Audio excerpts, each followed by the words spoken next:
Allow the children it's okay. Off your mind, it's okay. Off your mind, Chai! Now wow, people wey suppose talk truth to power don't off mic. And if we talk, now 500,000 they go summer us, call them hate speech. But fear not, my ego don't come. Ingo torchlight every corner, nooks and cranny of all these bad people where they spoil our country.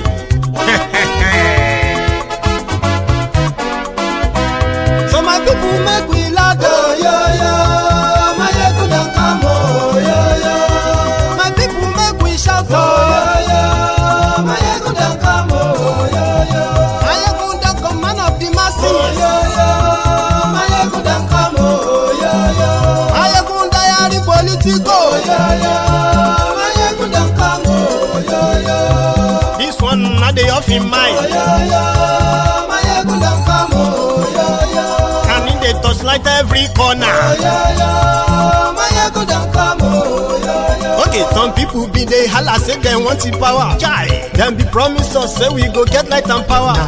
Them hustle sote they can't get the power. But now they know they do anything with the power. Every day, dollar just they get the higher power over naira. Still them talk say make we off mind. But thank God say my ego don't come. So my people make you ladder. My ego don't come. My people make we shout. My ego don't come. My ego don't come, man of the masses. My ego don't come. Political, this one not the off in mind. Person where they do evil, no one make person talk. Them say that my yegun, that man too they talk. He too they talk. Say my yegun diary, he they hot like pepper. But every day then they take money in bulk. Woman picking, they the street they hawk. Still them talk say make we no talk, but thank God say my ego don't come. So my people make you laugh, my ego don't come, my people make you shout, my ego don't come, my ego don't come, man of the masses, my ego don't come, my ego diary political, my ego don't come. This man not the off in mind.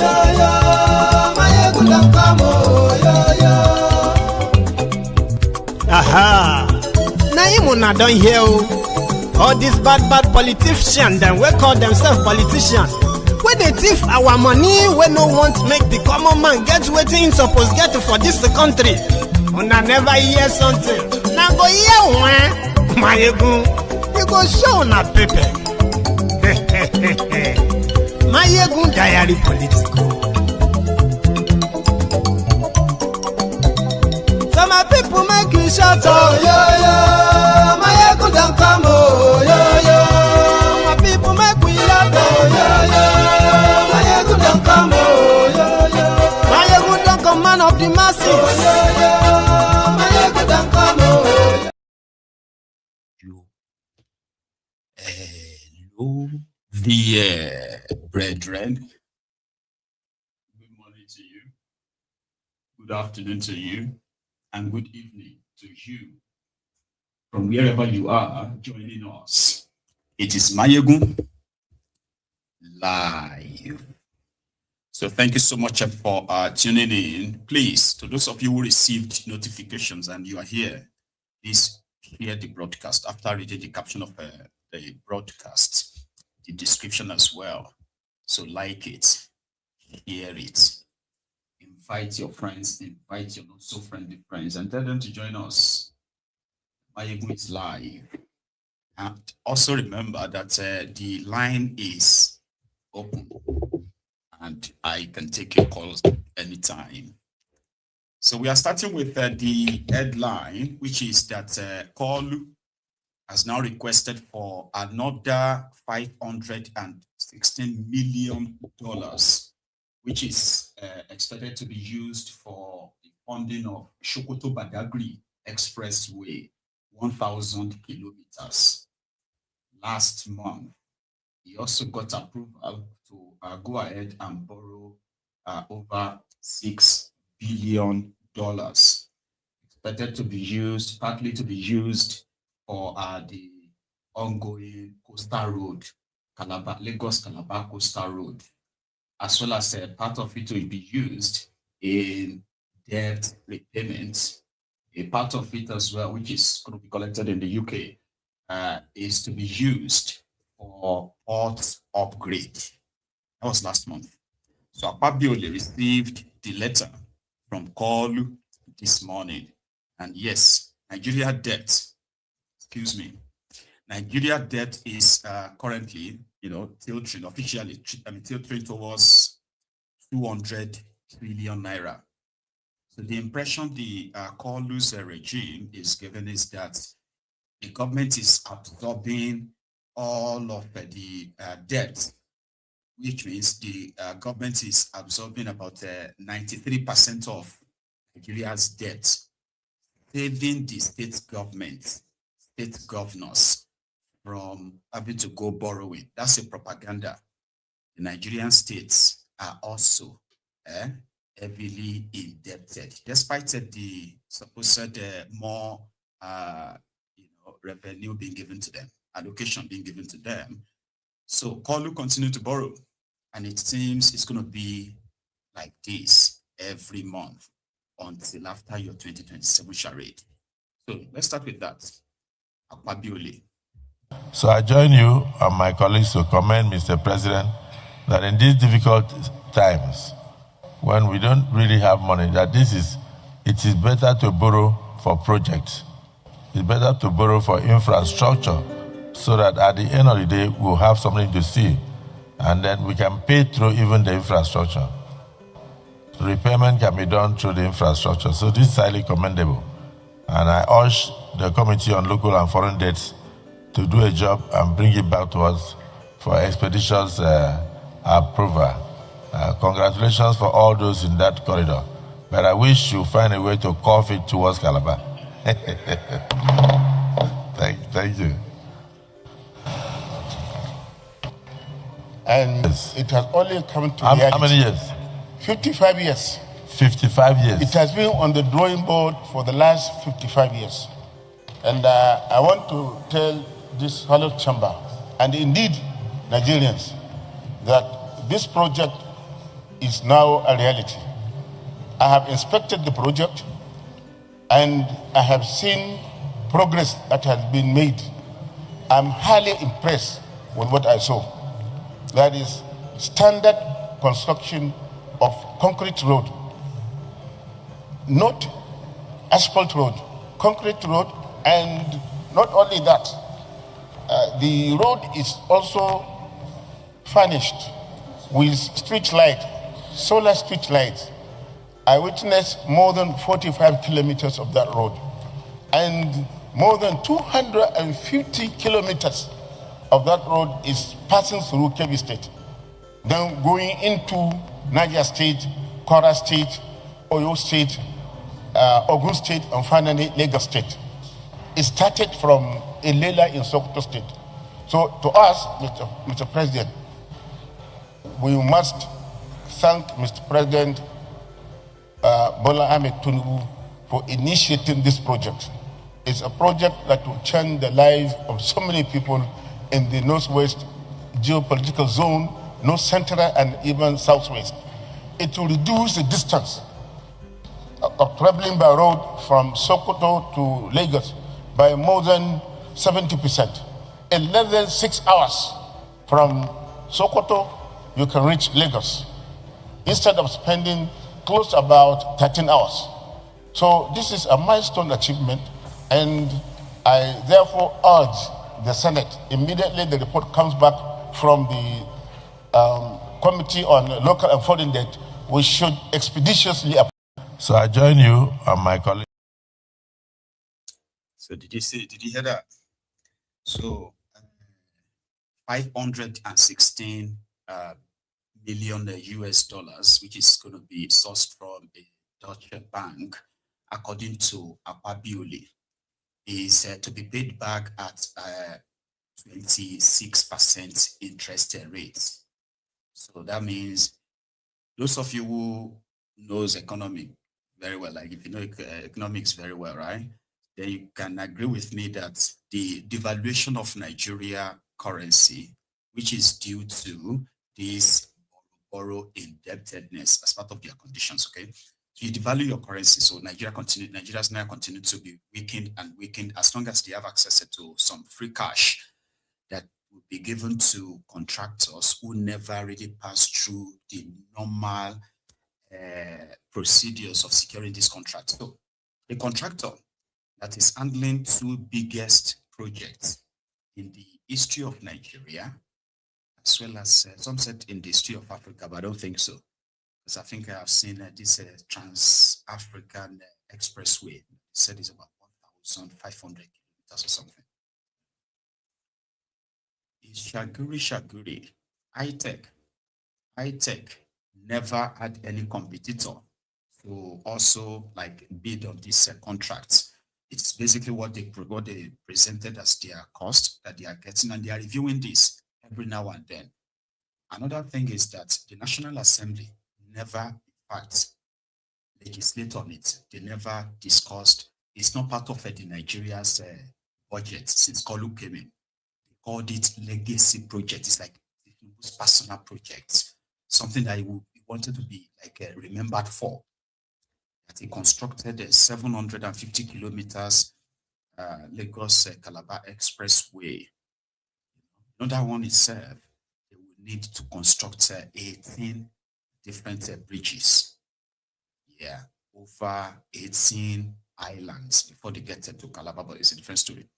So this other one is from Sokoto, Lela, from Sokoto to Badagry. It is 1,000 kilometer road, according to them, in handled. So they have to borrow to fund it. Now, leave it with the rest of the conspiracy around that, okay?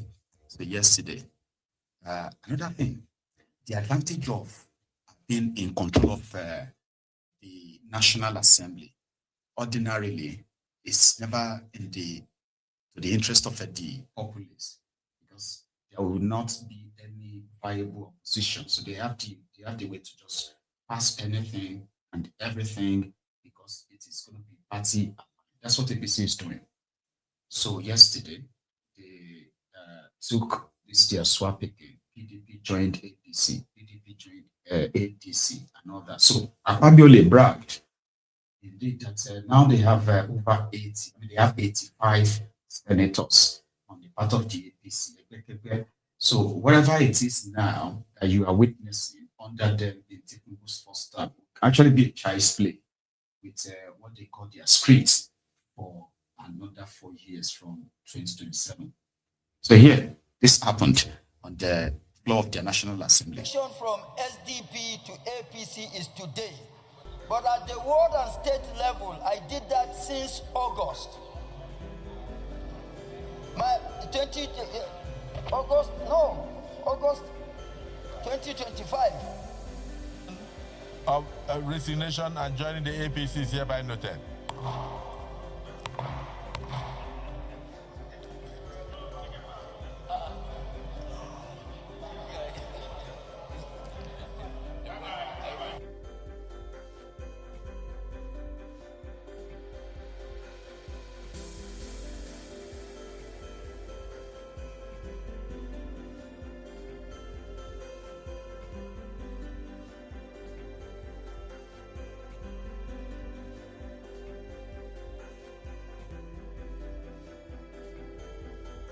Say that you are now formally informing us in writing and informing your distinguished colleagues of your formal resignation from the Social Democratic Party, the SDP, the vehicle that you wrote on to be a senator of the Federal Republic in 2023. Your decision is taken as a result of the leadership tussle in the SDP, which has affected the unity, the cohesion, and the sanity of the party to move Nigeria forward. Consequently, after deep reflection extensive consultations with your constituents and strategic stakeholders engagements vis-a-vis your assessment of the renewed hope agenda of President Bola Ahmed Tinubu GCFR, the performance of your state governor, His Excellency Engineer Abdullahi Sule, you have decided to leave, you are left with no option actually than to return to the base, which is the All Progressives Congress, the party that you contributed in building from foundation. So you now sincerely wish to appreciate the Social Democratic Party and hope that they will be able to reform and rebuild and come back to give other people the opportunity to use that vehicle in terms of their aspirations.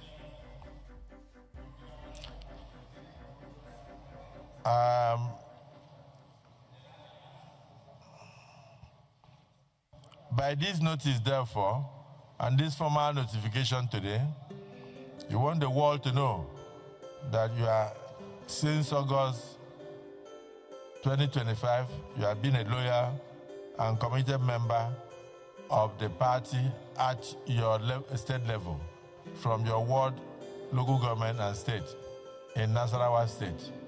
But from today, formally, you are informing your colleagues in the 10th Senate that you have forgotten about SDP and you have joined the progressive family. I thought that you will enter the Guinness Book of Records, that under your leadership, without raising, intimidating anyone, people choose out of their conviction, in admiration of what you have accomplished, in admiration of what President Bola Ahmed Tinubu has accomplished, but much more importantly, convinced that the future is more guaranteed, that the reforms are working, and that the laws we are making under your able leadership reflect the aspirations of the people of Nigeria. I thought that in moments like this, we are used to criticizing and raising our voice when things are not going well. When they are going well, people like us who speak loud about things we are not happy about, I thought we have obligation to put on record that under your leadership, we have, in an uncommon manner, attracted even the most radical, the most conservative. They are now progressive and they have moved freely to join us. Even those remaining, I hear that there are technical issues. Otherwise, because we don't want to have one party state, they remain there for whatever it is. At least Toyin is now a principal officer, so at least that will go down. I'm not sure the value of order, Mr. President, so point of I order. want to thank you for your leadership. I want to thank you for your patience, and I want to thank you for your smile. Those smiles keep the house warm, so that it dissolves even the heart of those who come into the heart. Who come into the chambers with strong heart. By the time they are living, they are all living with smile. May the good Lord continue to bless you, protect you, and guide your leadership, and enrich your wisdom. May God bless the Federal Republic of Nigeria. Point of order. Nuisance Lele. Oshiomole, massaging the ego of Akpabiole.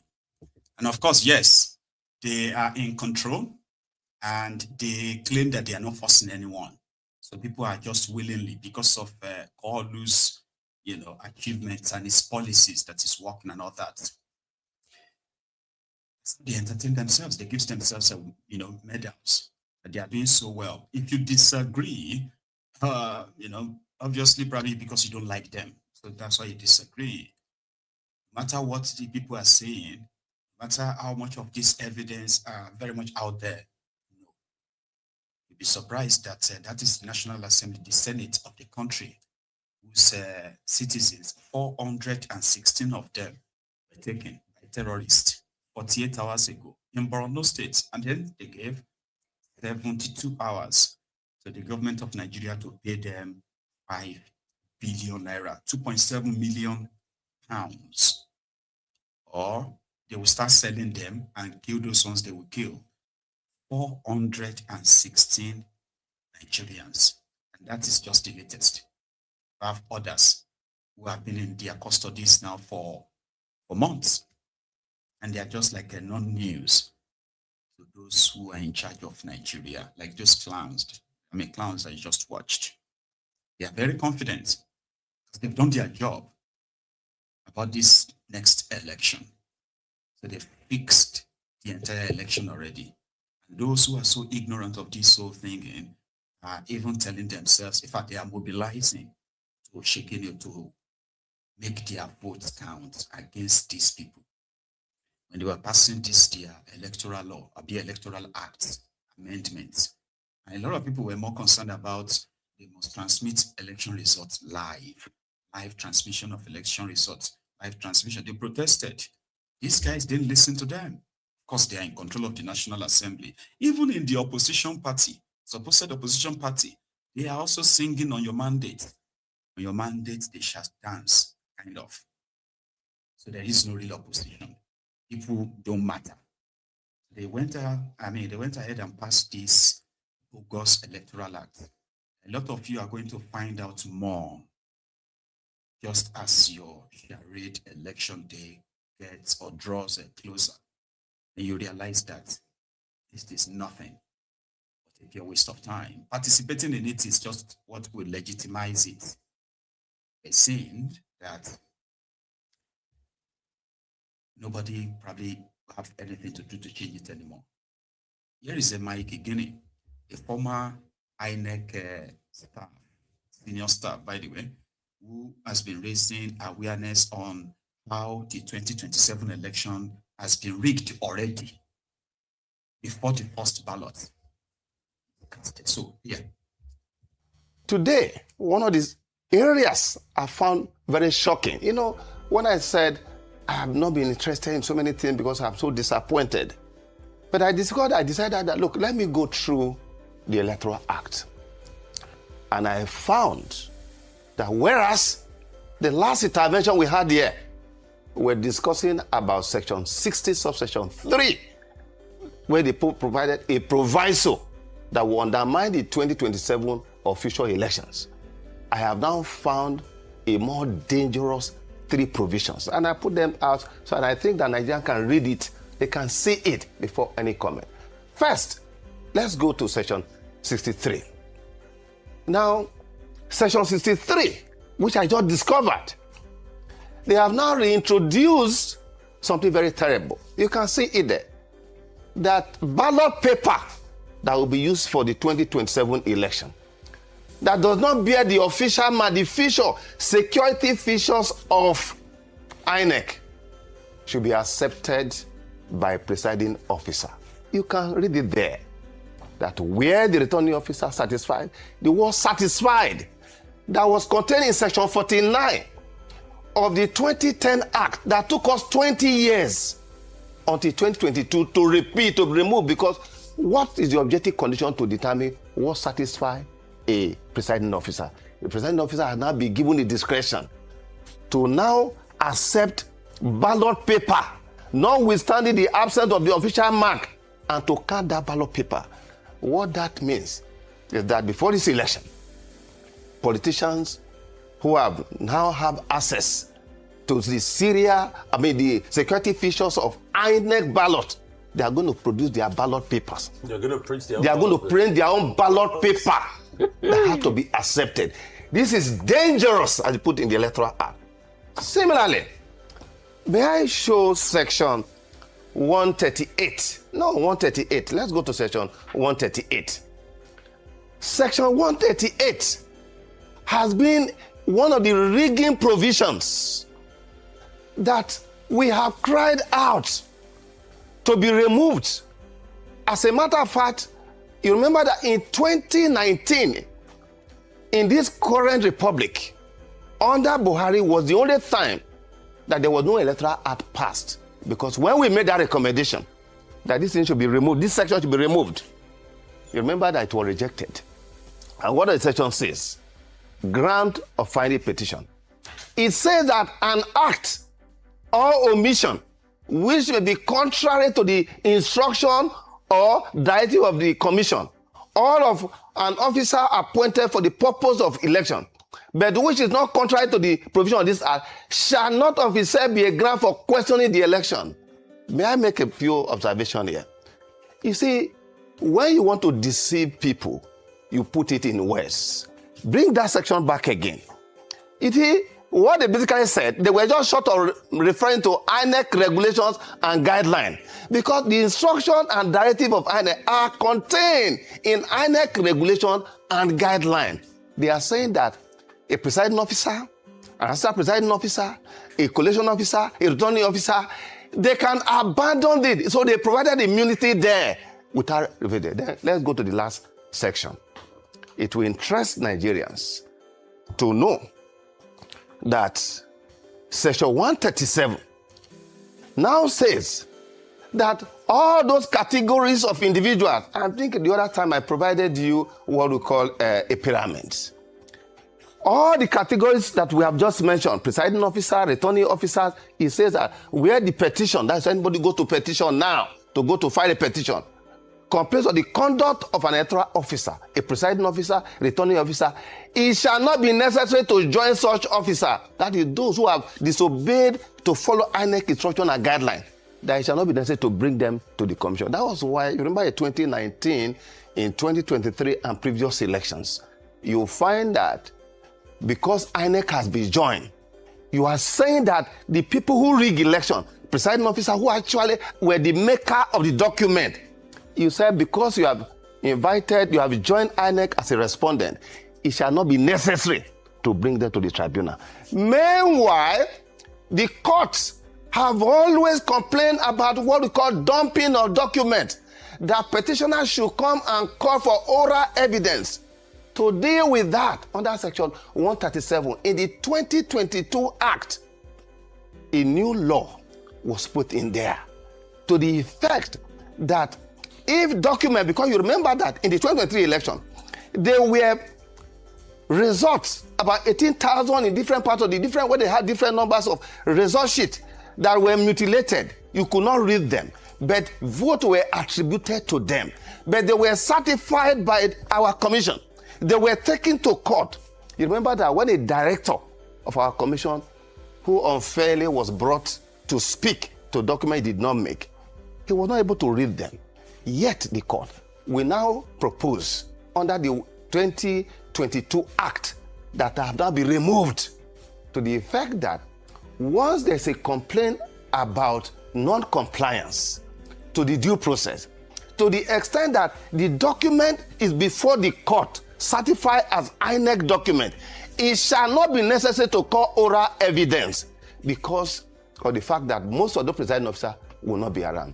Dr. Abati, as we speak, this provision that I have outlined, particularly, it means that at the level of the balloting, it has been sabotaged to the extent that ballot papers, you are not going to have ballot box stuffing, people are going to produce their ballot paper. Remember, in 2019, in 2 states, one in the southeast, one in the south-south, some unscrupulous members of our commission gave the serial number, gave the security features of ballot papers to politicians. And when INEC, in the case of Imo State, went to the court to say that this document, result sheet, is not our document, but guess what? The court, tribunal, upheld a forged document. This is where the role of the judiciary comes in. And this is where I am worried. When Dr. Abayu said, I have been, see, my clarion call since 2010 when I came to the commission has always been on the basis of my experience as a young man who had my first school in Ondo State. When Fagbengbe was killed because of the outcome of the election. And that's why I've always called on my constituents to say that our legal profession is not just to make a living. We have a special role to play in the life of a society. And that is why if Hussaini and Dr. Abadi, you have a problem, you come to us as lawyers. When you have a problem between yourself and government, you come to us as a lawyer. And that the lawyer, the judiciary, must be the last line of defense of democracy and the rule of law. But that has not happened historically. Today, fellow Nigerians, this is just the beginning. So let me ask you, do you understand all he said at all? Like, do you get it? Okay, don't worry. I'm going to try to help so that I can summarize the whole talk. And I hope you get it this time. National Assembly of Nigeria, led by Akwabiole and others, they were expected to amend the Electoral Act, the one they used in 2022. They decided that because of some of the 40 section of that law, it made mess of that election. So when they want to hold next election, all those sections should be fixed. The wordings should be clear. So they conducted nationwide consultations where reports of what happened in 2023 elections were kind of like presented. And in that essence, so papers were presented to say this section, that section, that. They agreed, these lawmakers, they agreed a different committee, this committee, that. So when it was time to produce the final copy, which would then be debated upon by the National Assembly members and then votes, and whatever the outcome is, will then be the determinant of what will happen in 2027. So what happened? When it was time to produce this copy, Akwabiole, of course, acting on behalf of Tinubu, produced a different copy. And the one that caught the attention of the people mostly is the part of live transmission of election results. That means, as people are casting their ballots and the election is concluded, a ballot is counted, and winners declared, the result must be uploaded so that everybody all over the world can see the result. Live transmission of election results. So they agreed that they will do it. Then they now twisted the wordings by giving the power, absolute power, to INEC to decide which one to use or not. So that triggered a lot of protests, conversation, lamentation, and the rest of that. At the end of the day, Akwabiole and his gang, they retained that section, which gave power to INEC to be the ones to determine if they have to use your biometric, what do you call that thing again? That they used to scan you before, they used to accreditate you before the voting. What do you call that again? Anyway. Or maybe they are just going to do it manually. That was the one a lot of people were talking about. Then they passed it. Few months after they passed the Electoral Act that they are going to use for 2027 elections, the opposition experts, they started seeing the loopholes. The issue with this your 2026 Electoral Act that they want to use for 2027 elections, it's not just about live transmission or not live transmission. No. There is so much negated. Like they set the trap up to the point that whatever INEC declares, you can't challenge it. Do you understand? Like if you contest in that their election, and then you realize that so many rules or laws of that election has been violated, and you have enough evidence to go to court and present that the electoral officers conspired with this other political party, and this is how they violated the election process, and therefore this election should be nullified.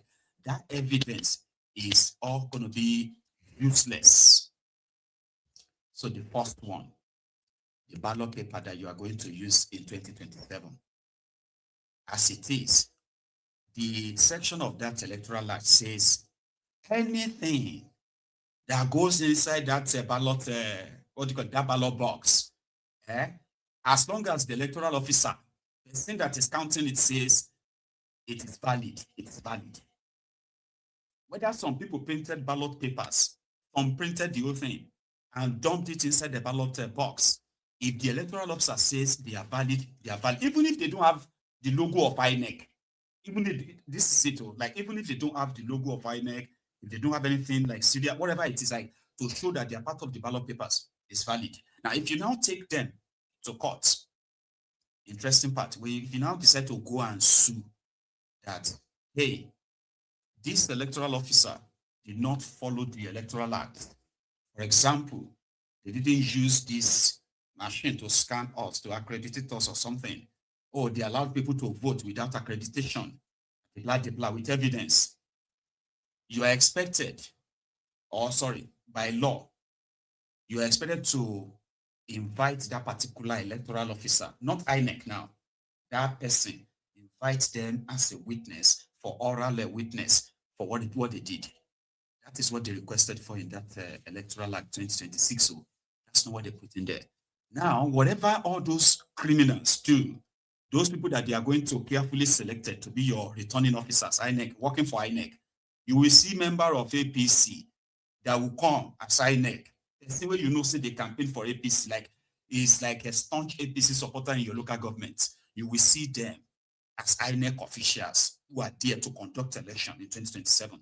Now, by law, there is nothing you can do about it. Nothing. So if you now take all of these things and you take them to court,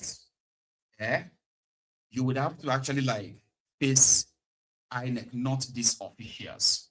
So by law, if INEC just says, no, you don't know what you are talking about, the court will agree with them. So why are you planning to participate in such? Why are these people who are supposed to be like professionals, educated people, how come they are not really seeing this? This is the smartness. This is the reason why they don't think they need your votes. They don't think so. This is the reason why they will boldly tell you that no matter what you are facing or feeling, as they are living flamboyantly, right? No matter how you are feeling, it doesn't matter. They are never going to change their reform. The reform is, they're even telling people right now that they have to wait till for another 3 years if they want to feel Tinubu's reform.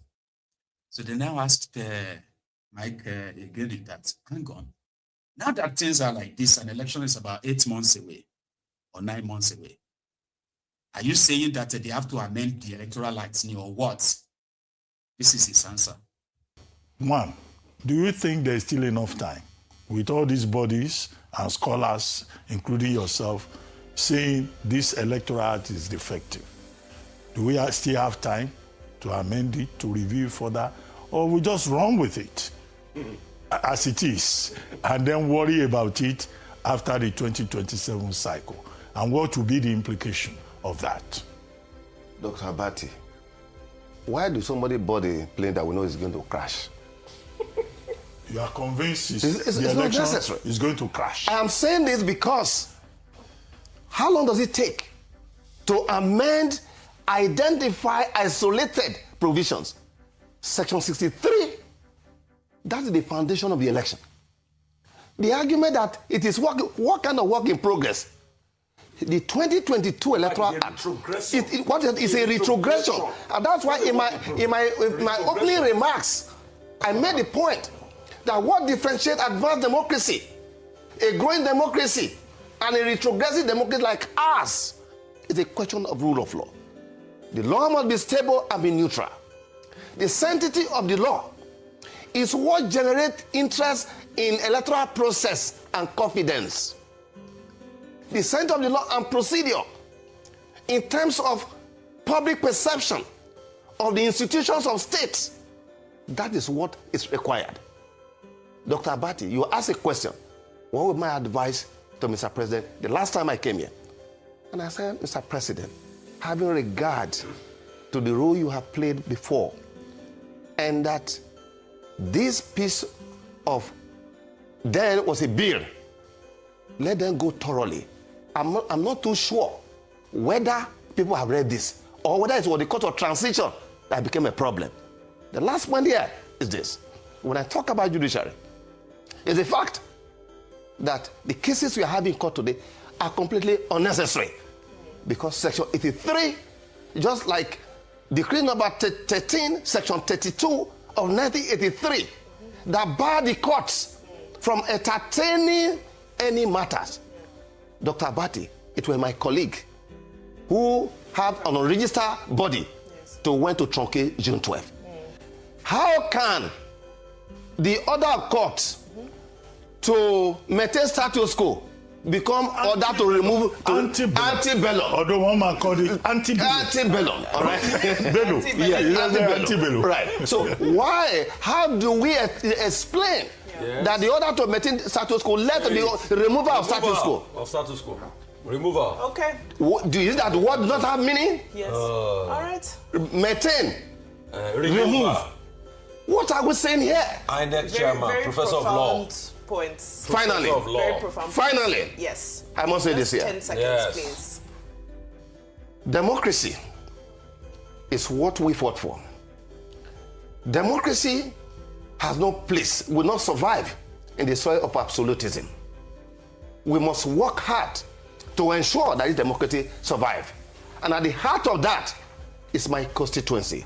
I am making appeal to them that the institutional democracy will have no hopeful future if there is no opposition. That is what guarantees democracy. On that note, that is my happy appeal, so that we can build a society where there will be opportunity for all and responsibility from all. That is not the type of progressivism of what this guy, the Ronukus and the Tifnubus are practicing. Forget it.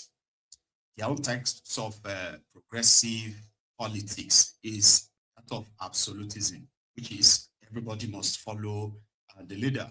You must bend the knee and then kiss the ring of the baron. If you don't, he will crush you, or he must crush you until you are never going to be a threat. That is their own style. However, it feels like they are just blaming him for everything. They are pushing you slowly to walk into the fire. You know, it's crazy, right? That all these things, right? They are public. They are not secrets. They are conversations that some people are trying to avoid from having. Or it is more like driving a car without brake at 200 kilometer per hour speed with your with your face blindfolded, like you are blindfolded, and then hoping that you are just going to land safely. That is what this 2027 charade is all about. By the late hour is when some of these guys will probably start reacting. Then it will be too late. And guess what they will tell them? Olu, they should go to court. To which court? So the people of this community in Benin, before 2027, don't even come to their community. If you don't give them lights, don't even come. No light.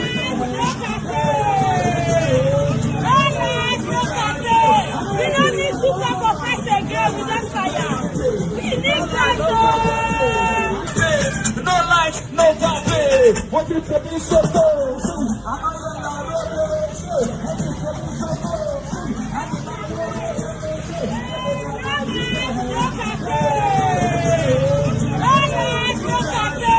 we don't need to sacrifice again with that fire. We need that.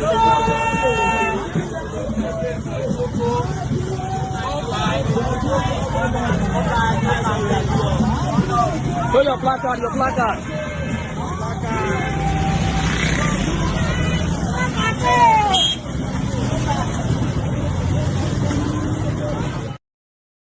No campaign. Do not come. But in Benue, the youth who identified as ADC youth also protested to the INEC office, asking INEC to sack INEC a chairman. They're asking Tinubu to sack INEC Amukwiton. And they're also asking INEC across Nigeria to compel on Amukwiton to resign. He's compromised. They don't trust him when it comes to these 2027 elections, based on all these recent discoveries about his bias and his compromise, so to say. This was from Benue this afternoon. To tell the ADC that as it currently is, the ADC has no leadership. And we, the youth of this country, have fully mobilized for the 2027 election to work hand in hand with the ADC to remove the Tinubu-led government and rescue Nigeria deliberately to listen to the yearnings and aspirations of Nigerians. And INEC is a partner in this program. So for INEC to wake up one day and say that they do not at all recognize a leadership of ADC, not even David Mark, not Ralph Nwosu, nobody, is totally unacceptable by us, and that is why we have come to submit this letter from the National Secretariat of the INEC of ADC through the National Youth Leader to the fact that it is either INEC reverses its decision personally, without coercion or without a court order, or Amupitan, who has become a spokesperson of the presidency and APC, should quietly exit office. This is a letter from the National Youth Leader of the ADC. We are here on a procession.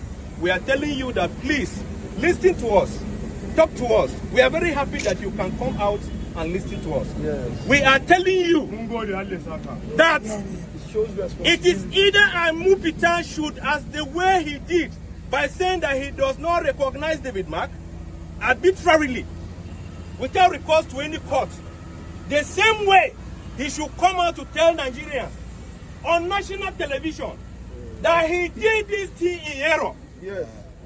That indeed tender apology. Participated in all the process.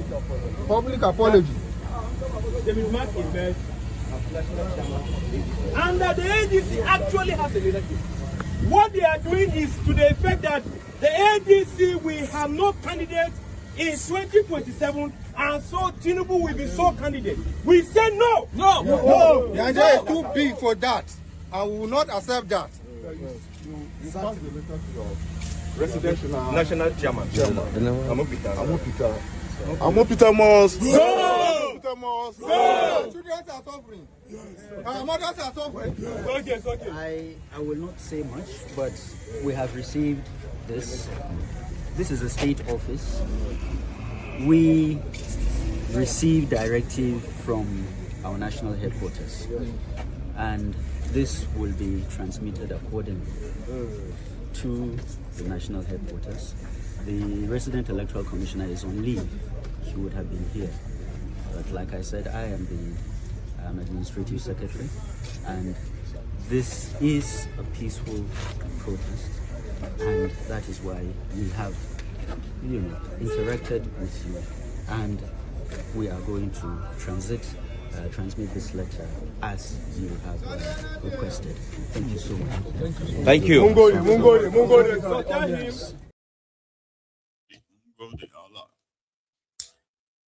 So they're asking INEC to sack INEC because, and it's actually really crazy, right? Their court said everybody should maintain status quo antebellum. And the status quo antebellum before the court case started was David Mark as the chairman of ADC, arraign as secretary. So how come Professor of Law, Amokwito, decided to now just remove everybody from the INEC list until the court decides? That's kind of the bone of contention. So it is being reported that if things remain as they are, or should by any chance should improve a bit further, Peter Obi is going to be the candidate of the ADC. And in fact, they are doing it enough to make him a consensus without having to conduct any primaries. But again, maybe that is just because the new movement they have created seem to have received the blessings of both guys, Obi and Kwakwanso. So they are now called the OK Movement or something. So Obi himself was in Bauchi for the upteenth time. I mean, today, this year, this will be like about the fourth or third time that he's been in Bauchi, meeting with Bala Muhammad, right? The guy that's currently stuck, like those in the DC as well. His own political party that is currently being controlled by Wike, that's the PDP, made Bala Mohammed stock. APC couldn't take him, or they wouldn't take him, and he publicly announced that he would not be going to the APC. Like the ADC, PDP faction that Bala Mohammed belonged to, they're also waiting on the Supreme Court to rule on who is the authentic faction or the authentic PDP in the long run. So in the midst of all of this, Obi, who was in Bauchi, had a conversation with Bala and also took questions from the media before he went on to give out another 25 million naira check to schools. Yeah, let's go to that their government house where I think most of it happened today. This is a long watch, so take your time and like the broadcast if you haven't liked it already. I mean, I actually want you to. Okay, yeah, take a moment, like the broadcast and share it as well. Right? Thank you. Let's go to Bauchi. That makes the difference from my earlier visit. And my purpose of that visit, our team, is to solicit the support and cooperation of His Excellency and the stakeholders of Bauchi and the Northeast in our quest to unite this country. We want to have a united country to build a future for our children. The country cannot continue the way it is today. We are headed in the wrong direction. And we need to reverse that for everybody. And that is why we are. My simple purpose, to seek His support and support of the stakeholders of Bauchi in building a new Nigeria. That will be for benefit of all. Building that Nigeria that where it used to be, where a child of nobody can aim to be somebody without knowing anybody. Thank you.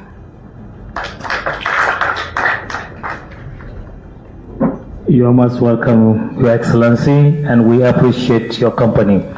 So at this juncture, we are going to believe Obi has become a recurring visitor. He had always visited here, visited our institutions, our health institutions, our schools. But this time, he's coming with a lot of olive leave that he wants to extend to us. And we have given him all the assurances and our respect are with him and the leaders he has brought, because all of them are known. So I think that I will not say much. It is just about the building synergy and cooperation for the unity, progress and development of this country. Thank you.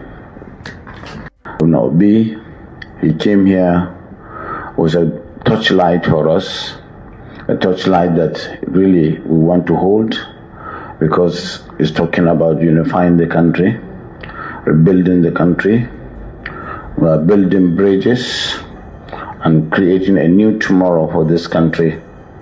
And you know, this is what we stand for. As a state and as a people, we feel highly honored by this visit by eminent persons from the south. Is not one state to really single us out for this visit. It's something that we take it with a lot of respect, and it is so important to us.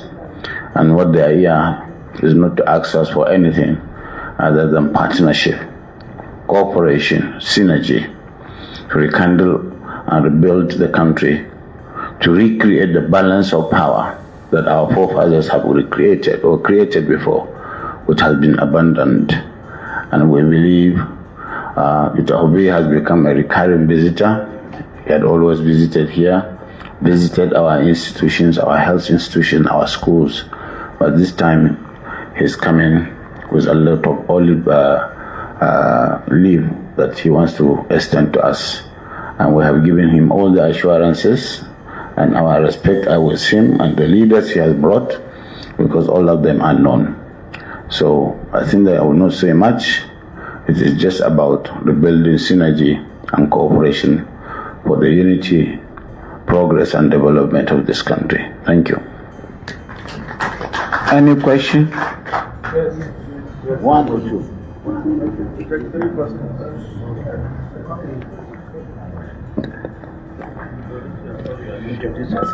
Good afternoon, sir. Your Excellencies. My name is Raul Foyewale. I report for The Guardian. Sir, Nigerians want to know, when you say you want to work together, in which way? Is it politically? If it is politics? Politically. Next. Good afternoon, Your Excellencies. My name is Umar Sani Yakubu and I report for Punch newspaper. The question is just in line with my colleague. When we say politically, we know His Excellency Peter Obi is a stakeholder in the ADC. And yes, ADC. And Your Excellency, recently we have seen moves of your defection to other political parties. Is Peter Obi coming to invite you to ADC once more, or how do you plan to work politically? Thank you. I think this is why we said we have to be strategic. Neither PDP nor ADC is left alone.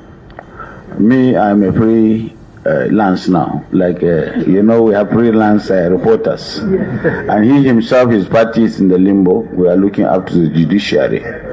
But certainly we are all in the opposition. And that's why I said it's a political discussion, and we will not let you know what we have discussed in terms of the I's and the T's that we have crossed. But certainly it's about realignment and alignment and cooperation so that we can have platform. We cannot go without platform. Maybe at the end of the day, I would say the mainstream party is creating unity for us, is helping us to win election. I have said it before. I don't want to say too much now. Thank you. Last question. Good afternoon, Your Excellencies. My name is Armstrong Bakam, Arise News. So, the last time just in line with what Punch asked, the last time he came here, he said you were inviting him into the PDP. Now, we don't know if he's inviting you into the ADC. Having said that, the second leg of my question is, with the crisis here and there in the parties, where do you think the political space in the opposition is taking you to? Thank you. Well, thank you. You said that last time I came in, inviting me to PDP. Let me tell you, we are now inviting each other to building a better Nigeria. We can't have a Nigeria today. Nobody goes to buy food in the market and says from this party or this party. No party buys bread cheaper. Just like no region, no religion, no tribe buy bread cheaper. So we're not inviting ourselves to say, let's come together for the unity of Nigeria, for the security of Nigeria. If kidnappers stop you on the road, you tell them which party you're coming from. They don't want to know your party. You're going to pay ransom. No matter the party you come from, they're going to kill you. We want to secure it. The farmers, when they go to their farm and are chased away, they don't say, we're from this party or that party. No party is safe. That's what we want to ensure, that we now build a Nigeria where Nigerians will be secured. Farmers will go to the farm and be able to help. You've heard me say it, that we can make more money from agriculture than we make from oil. And that our greatest asset is uncultivated land in the north. The north can drive this country.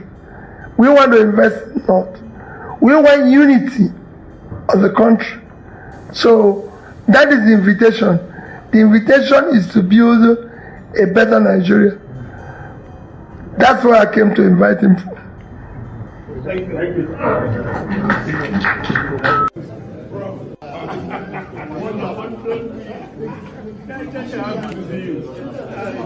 you.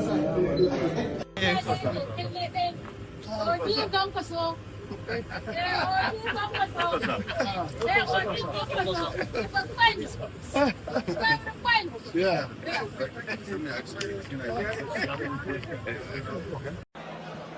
Igbo bueno. Igbo bueno. Igbo bueno. Igbo bueno, Igbo bueno, Igbo bueno, Igbo bueno.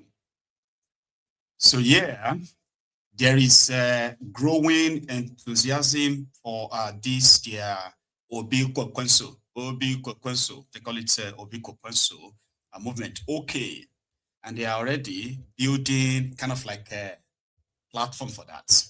They already have platform anyway. The Obedient and the Kwakwanso seems to have like be aligning. They already built what they call their national organization structure, and some of their top notch, especially in the both side, are already talking about or kind of like a playing with this idea, the idea of Obi Kwakwanso, something like that. Okay. Yes. Okay. You know, okay. You need to educate me. Obi Kwakwanso.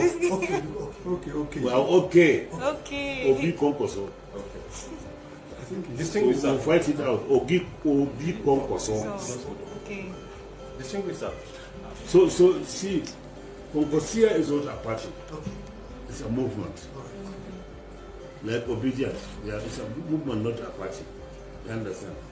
And Kwakwanso is the strongest movement in this country. We have the largest movement in the country. Obedience is a very large movement too. So it's okay. This signifies Kwakwanso. This is ADC. I've not yet declared anyway. I'm waiting for tomorrow. If tomorrow the decision in the court is no, you can't have this ADC, this boy we are financing is going to have it, so be it. We'll go to another party. And that's what I will declare in the Senate. But if tomorrow's verdict is that, look, David Mark is in charge, then you hear me after tomorrow declaring for ADC. I just removed the other parties. Somebody donated this to me, and I decided to put it here because it's my possible change, my possible party. But this one, Kwakwanso, is a movement, no matter where I was. I have been in N25m, but I was doing this. I came to Senate under another party, but I'm Kwakwanso. Yes. Thank you. Thank you, distinguished sir. I don't want to. Can you just give it? We are hiding our things. People are suffering. People are crying. There's hunger. There's poverty. No employment. There are so many people on the streets. You understand? The insecurity is too much. It's scandalous that 100 and some people will be abducted at the same time, like animals, and they are nowhere to be traced. You understand? It's shameful. It's shameful for 100 and some people to be kidnapped at the same time. People, 100 and something. You understand? Just imagine it. So these are the things. They are scandalous, they are terrible, they are unfortunate. You understand? So these are many things that are happening in the country. And see, my disappointment personally is that this is somebody who was very unique when they went to Lagos. So the momentum is now being built around Obi Kwakwanso. Others have said it is the easiest ticket for Kalu to defeat, kind of. They said if they put Obi and Kwakwanso together, Kalu will declare himself winner or 12 noon. And there are others that are saying, try it.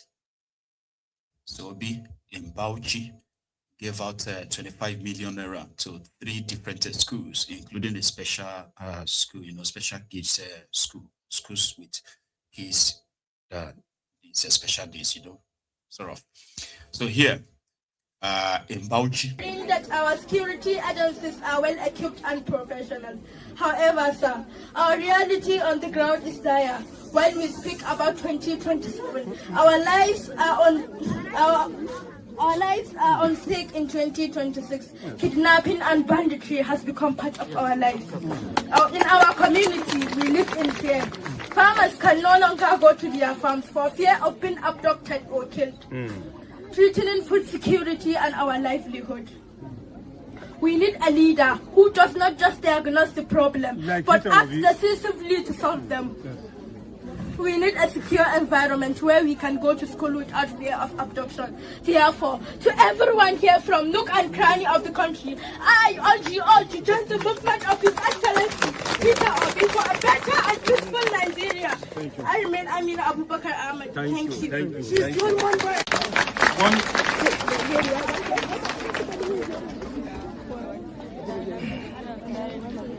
One where every child has access to quality education and security. We are ready to stand by you and lend our voice to ensure that you emerge victorious in this noble endeavor. However, as you embark on this journey, sir, we would like to plead with you to prioritize the issue of insecurity in your agenda. The safety and security of our children, family, and communities must be at the forefront of your plan. Insecurity hampers progress and instills fear in heart of our citizens. We urge you to develop a comprehensive strategy that will address these challenges, head-on ensuring that every Nigerian can live without fear and pursue their dreams. Thank you once again for your generosity and being here with us today. We look forward to support you in the upcoming election and witness the positive change you will bring to our country. Thank you, sir. And all that, I thank you for that and everything. And I'm only here again to visit and again to make another donation for scholarship this time. To those who can, I'm using her as an example. I heard what she said about insecurity. And that's where I stand. Our society must be secure. This society must care for those who are not so fortunate. We must secure them. We must say that these children will have opportunity of living life without knowing anybody, but grow to be somebody that society will celebrate. So I'm doing a donation of 5 million naira to support what is happening today.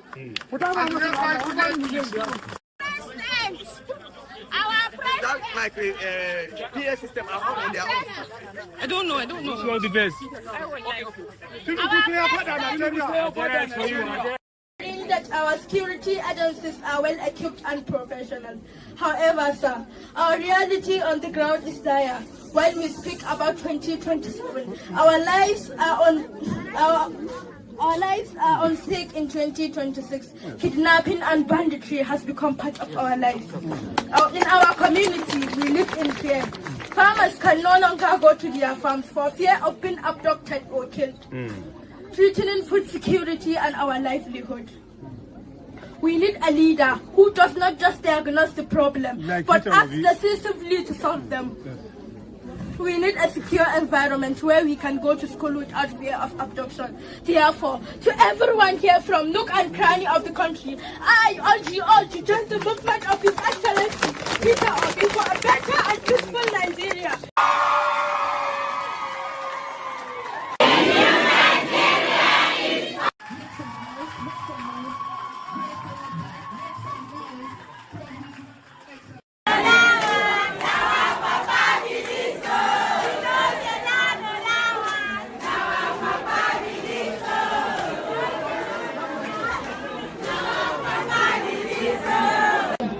More than using money for the ICT, now I'm asking that we do also some scholarship for some people, especially those who cannot afford to support them, and for that, I'm also donating today another sum of 10 million naira.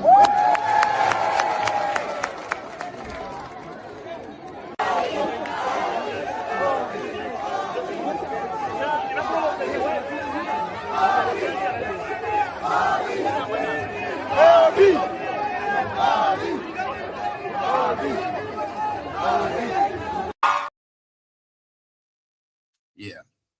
And you know something, that if Nigeria is actually a real, kind of like a real place where election really matters, okay? The guy is doing what is called retail politics. You get that now, like it's called retail politics, where he's endearing himself directly with the eligible voters, young people.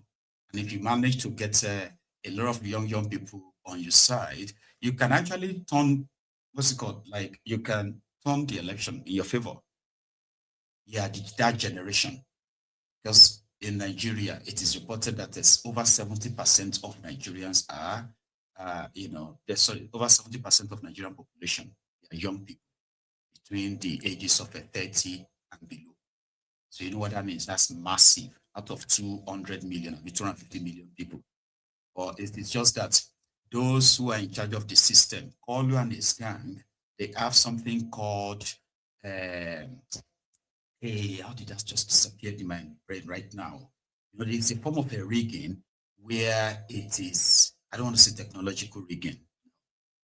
It is more like systemic rigging, where they have an idea of the registered voters and who they are likely going to be when it comes to the voting blocks and all that, so they can just systemically like cut them off, reduce their numbers, make them inconsequential in the bigger scheme of things, rather.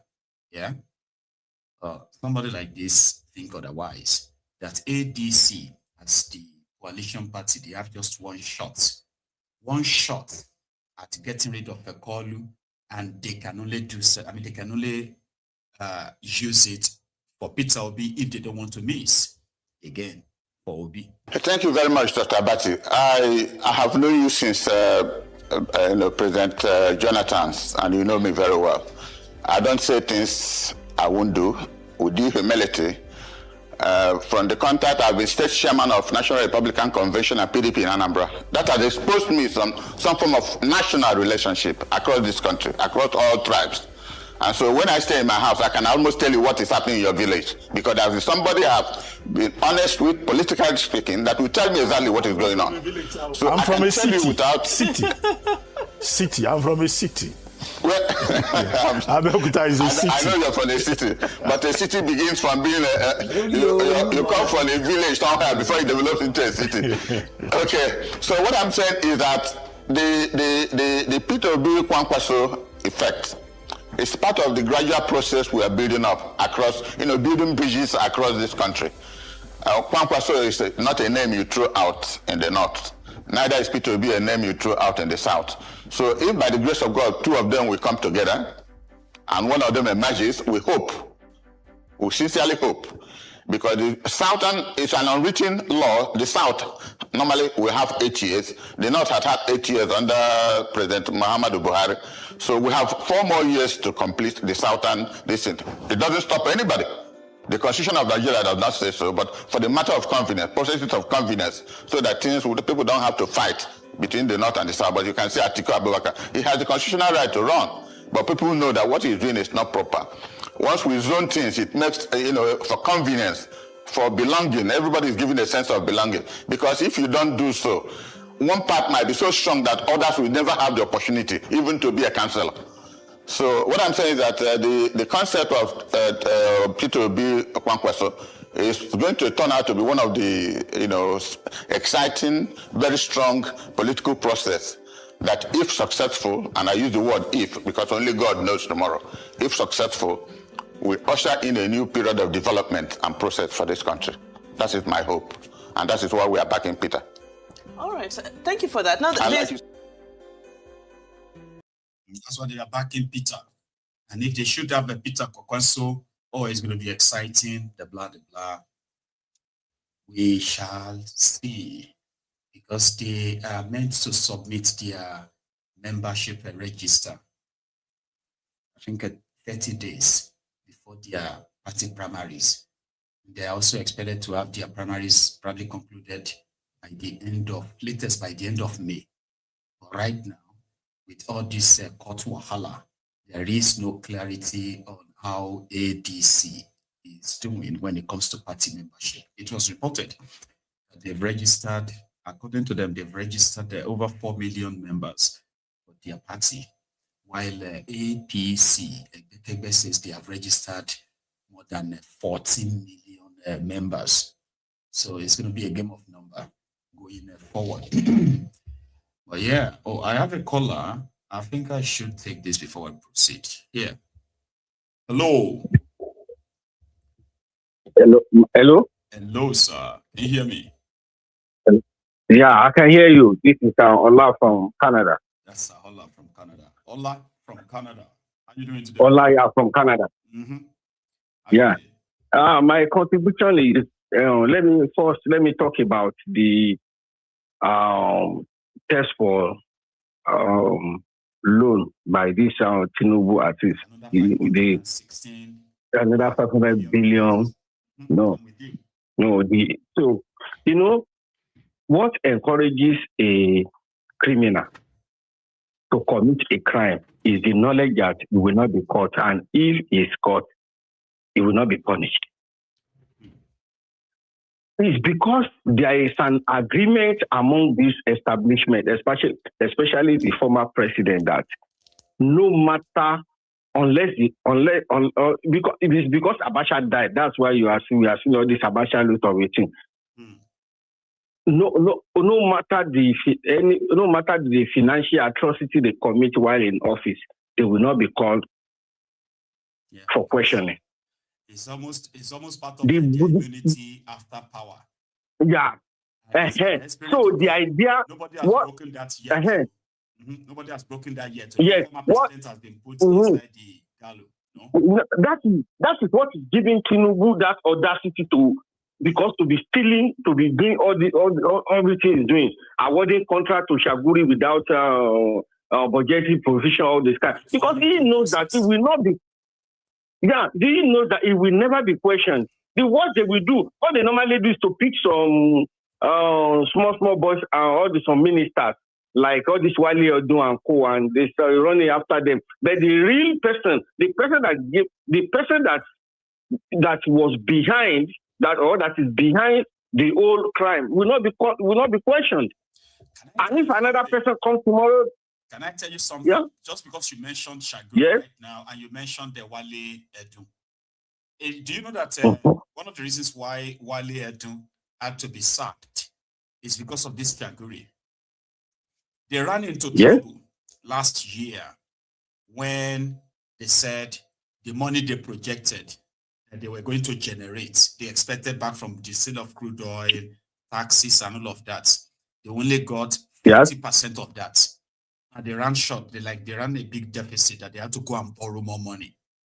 However, you see these two big contracts that Shaguri is handling in Nigeria, Lagos Calabar, Coastal Road, Sokoto-Badagry Expressway. These two projects, they are the top projects to call. So they said whenever Wale Edu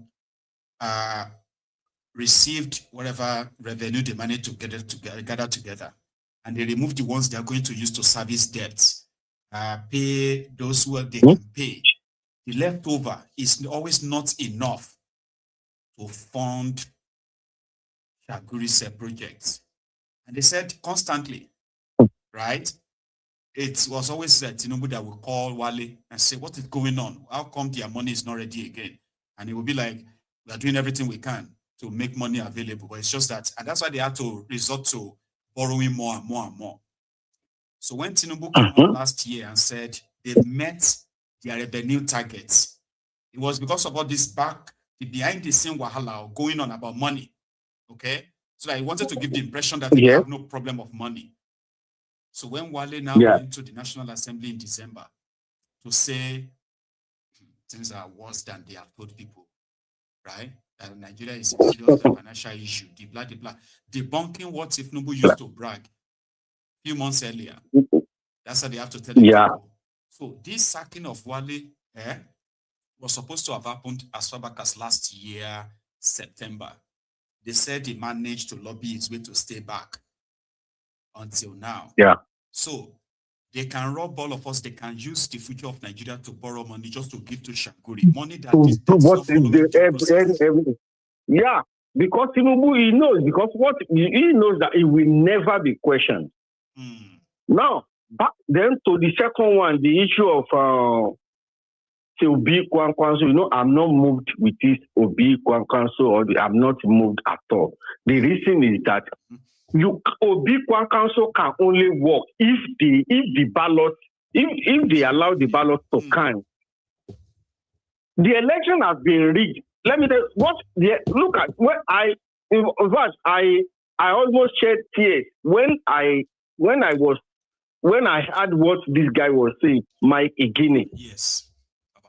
Yes. Now, you know what they have perfected everything. Yes.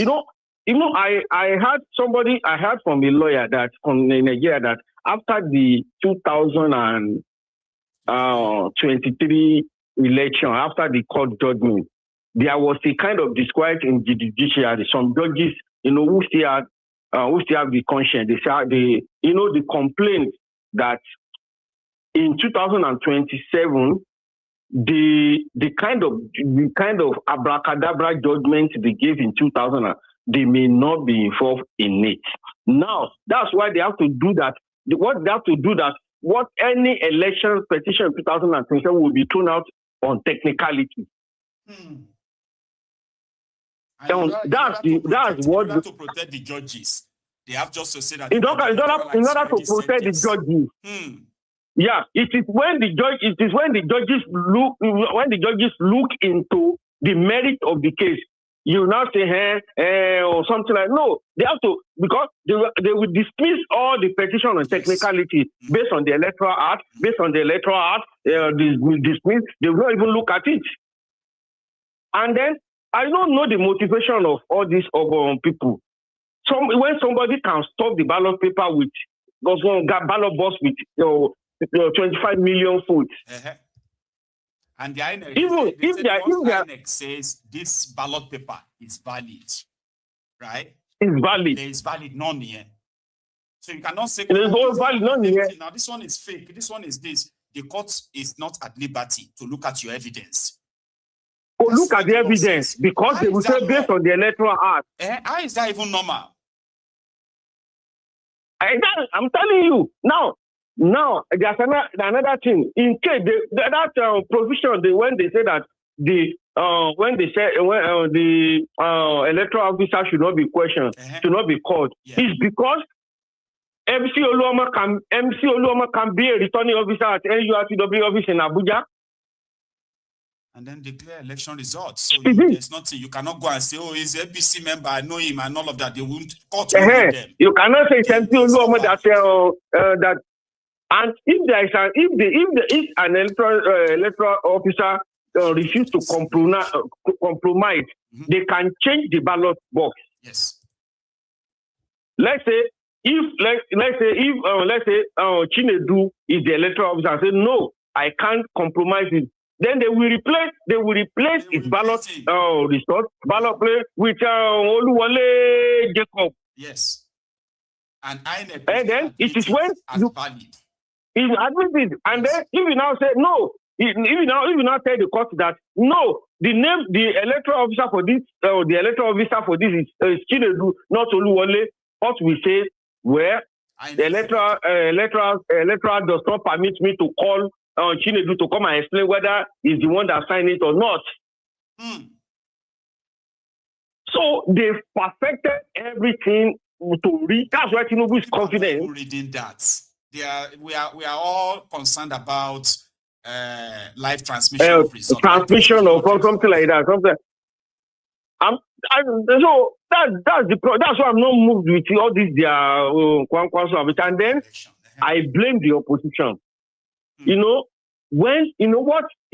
These people, Tinubu and co, all this APC, their tactics are predictable. They don't change it. You can predict their move. Right from the tax, all the tax law and code, that's the same template. They will produce two versions of the law. One for the public to see, and then another one for them to pass. The real one they are going to operate. They are going to operate. That's what they did with the Electoral Act. And then when they were perfecting this thing, opposition were busy running after who should be the chairman, who should be the... They throw the distraction to them to perfect their rigging plan. And even right through now, the Electoral Act, raising alarm, they are still quiet. They're still quiet. And then, the Electoral Act can be challenged.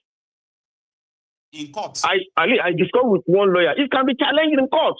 For which court, Baba? Which court? That's in this case now, using the context we are dealing in right now, right? Using this context of what we are dealing with, okay? Which court do you really think they can take the Electoral Act to if the judiciary has become so compromised?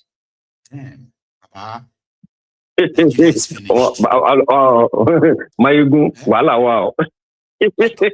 No, just take it. No, just breathe in. Like breathe in, out. This is a complete state capture right now, Baba. With all these things we are seeing and hearing right now, tell yourself that anybody should go and commit their resources, their lives, their time into this 2027, and then expect that it's actually going to play out.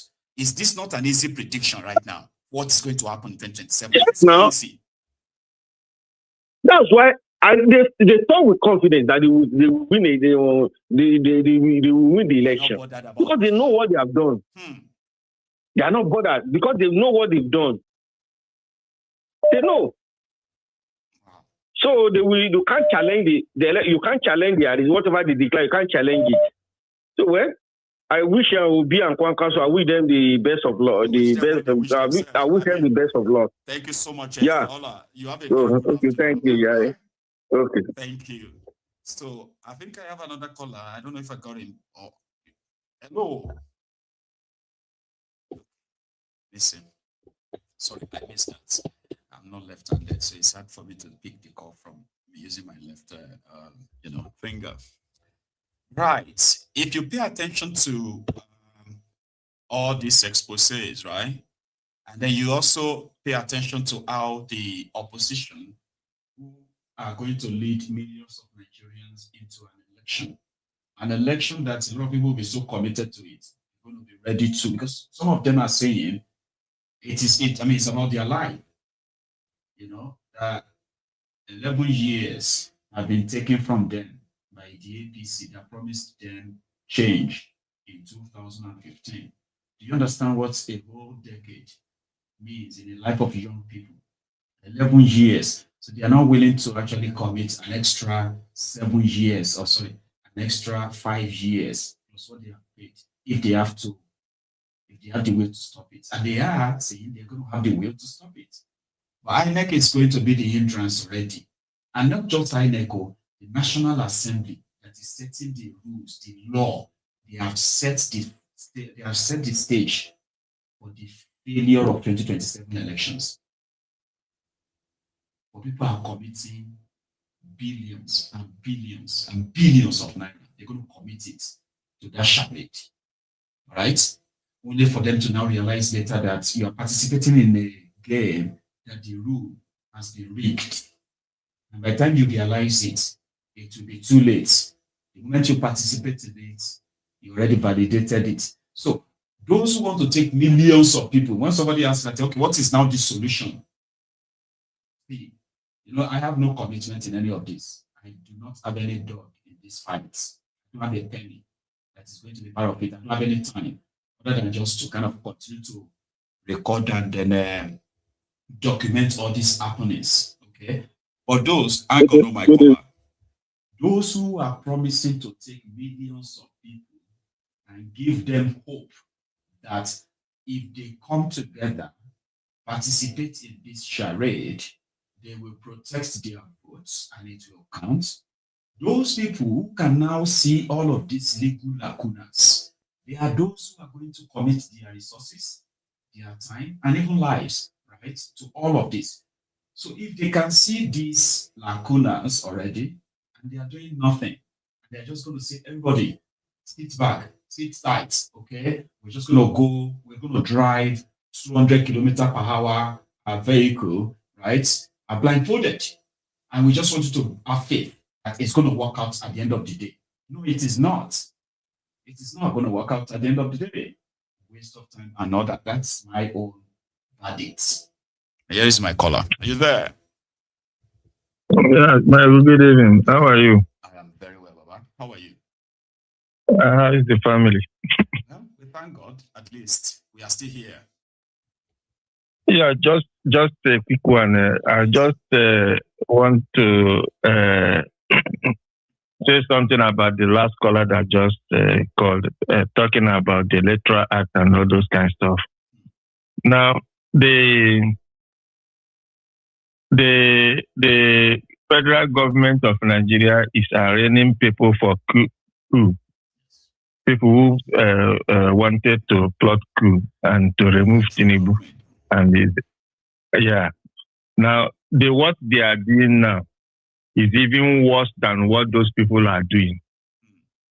That they are going to take to court. That's only the thing when the man was just talking, the thing just came into my mind to call you and to say that the people, in fact, if the legislatures like the Senate is actually working, Tinubu would have been impeached long time ago, because what he has been doing is a kind of betrayal to the nation. So yeah, I don't know how to put it, because there is no treason greater than what he's doing now. He signed the Electoral Act in just 2 hours. That's exactly the point I'm trying. That's the point. You get what I mean? That's not what the law says. The law says that you have to review what they passed. You have to read everything, and make sure that it actually is perfect enough to say, well, this should guarantee a free and fair election. He didn't read it. Or maybe because it was the copy sent to them that they passed anyway, so he didn't have to read it anymore. He just signed it. No review, no nothing. Yeah, it's that's what I'm trying to. It's a treason on its own. So who does that in a same country? Who does that? So it appears, in fact, it's like Tinubu is going to stay there beyond 2031 self.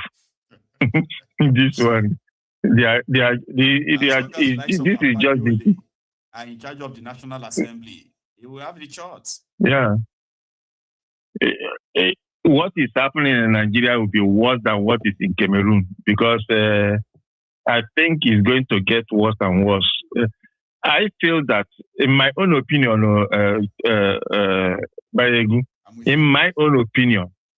if I was Obi and other parties in Nigeria, they should abscond from that election. That's the best thing. They should boycott it. And then tell the entire Nigerian. There are like 20 political parties in Nigeria. So if you boycott it, they will just say others are participating. No, but what they will do is they have to galvanize the other parties and call a meeting to see how they can boycott that election. And then tell the entire Nigerians that there will not be any election until the Electoral Act is properly made. That's what they should do. Because the opposition, I don't think they are strong enough. If they are strong enough, if they are strong enough, that is the actual step that will put them, will throw them into jeopardy, the incumbent government now. That's what they should do. But they don't, maybe they don't want to do it. It's something visible, because when they see that you are walking in that direction, You may start by calling at least maybe about 4 or 5 parties if they are up to 20. When the moment the others are responding to the call, the other ones may decide to join, and then you people gather and do a meeting. Too, Nigerians will roll out and say, of course, this thing needed to be fixed. But do you think so that's all I wanted to just chip in. Well, you've spoken well, Papa. Thank you so much. Let me take another one, okay? Okay. You have a good night. Beautiful. Now let's take it a little bit further. Remember when El Rufai, the Kaduna little finger, told the whole world that if the government could be listening to our calls, our emails, our voicemails, our voice notes, our blah, blah, blah. So why not? If the citizens who have the resources to listen to them too, why not? He said on the national TV in Nigeria that they were using this compound now. They were listening to the government too. Whatever the government is planning and doing, they are ahead of them. And by 2027, these guys, they do not have any roadmap to return back in 2027. So they will be returned back to Lagos. And that statement has been kind of like interpreted in their security circle as a national security breach. How could a private citizen boldly say they listen to the call of the national security advisor? Talking about Ribadu. And today, after El Rufai was presented in court yesterday in Kaduna for his corruption trial, when he was the governor of the state, is accused of looting over 400 billion naira of Kaduna state resources. He denies that. However, immediately the ICPC returned him back to prison because his bail application was denied, right? So DSS went there to grab him, and they brought him to Abuja today to start his trial on wiretapping national security advisor, who ironically happened to be his friend. And he said the reason why Tinubu's regime is persecuting him is because of the 2031 politics. According to El Rufai, the Kaduna little finger, he said Ribadu believes that he is being groomed by Kolu to succeed him in 2031. And because of that, Ribadu want to remove all obstacles, all potential threats to that ambition before that time. That is what El Rufai said, that all of this is being done by Ribadu because of 2031 presidential ambition. Anyway, this was in court today.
as a rufai. So he's battling with about 4 different cases.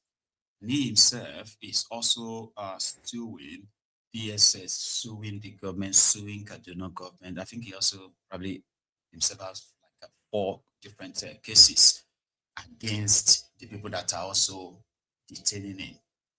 So in Goza, in Borno State, the same state where 416 Nigerians have been kidnapped by Boko Haram terrorists for the past 48 hours. 48 hours ago, the terrorists who released the statement, which I can't share with you, okay?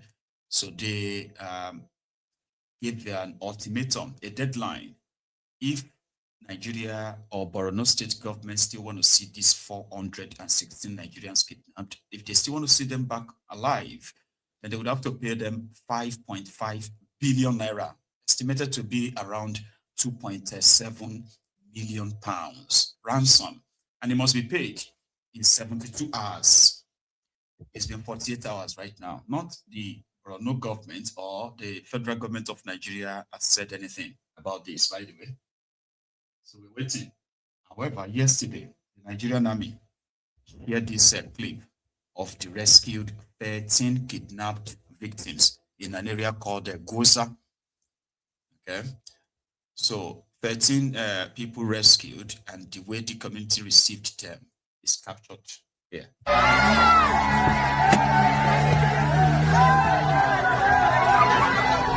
Look for the shutter. Look for the shutter.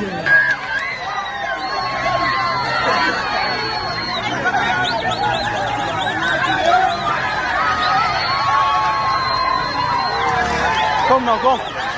Take. I thought we give you. Come on, stop picture.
Allah Teresa.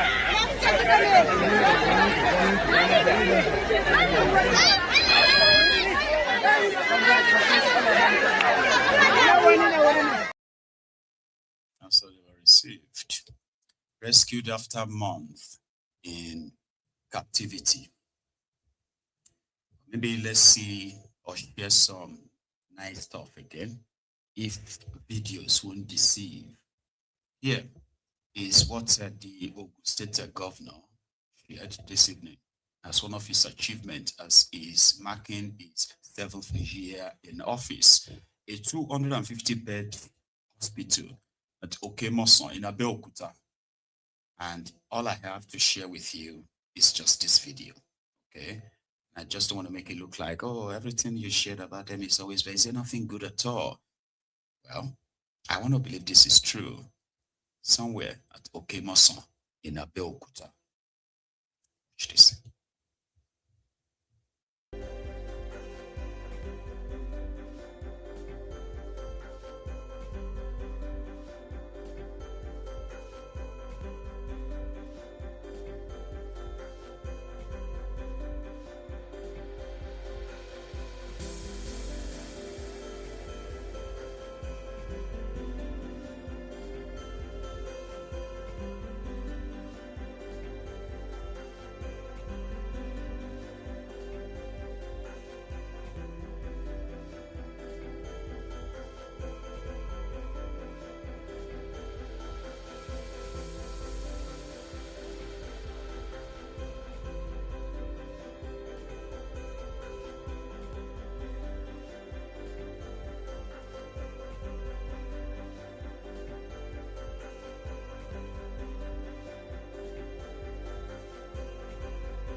So that's from Ogun State. And in Lagos State, or let's say from Lagos State, the Lagos State Inland Revenue Service, LIRS, I think that's what they are called, LIRS or LIR.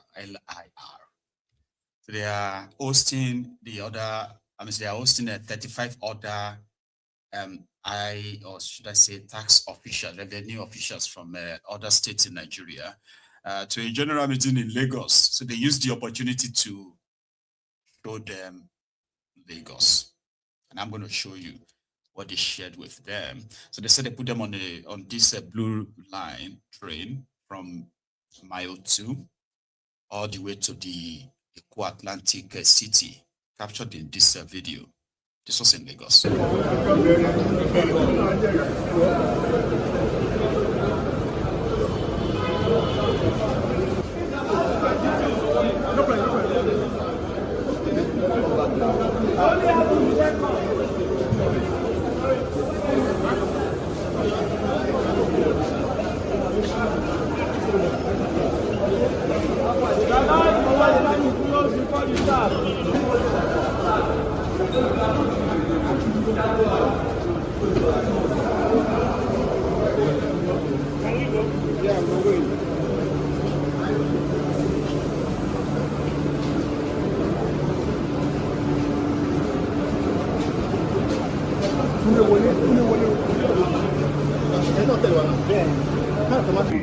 jọ̀wọ́ tí ẹ̀sẹ̀ àlàfo tó wà láàrin ọkọ̀ reluwé àti pèpele tó bá fẹ́ wọnú tàbí sọ̀kalẹ̀ ní ìlú. Well, where I'm standing to your right, you see the lagoon, and you can see the Akaba port. And to my left, you can see the skyline of Lagos. You can see the National Enforcement, you can see Sterling Land, you can see the Enforcement from Nigeria,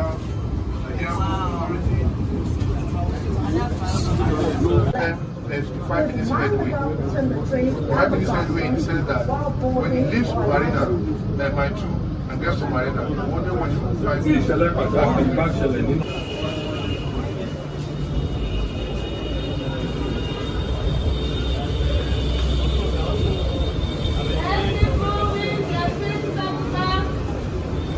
The red line currently stops at Oyibo. So we are connecting it to Marina station so that we take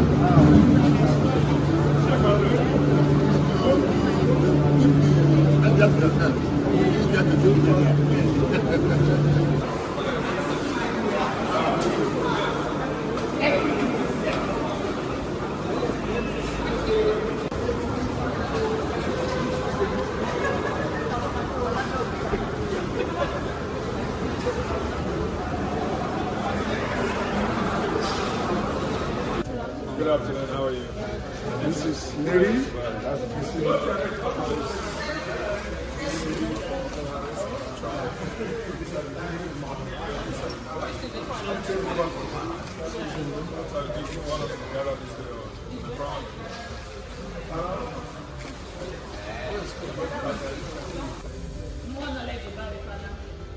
Atlantic is a 10 million square meter land, and we're going to use 9 million square meter for the building.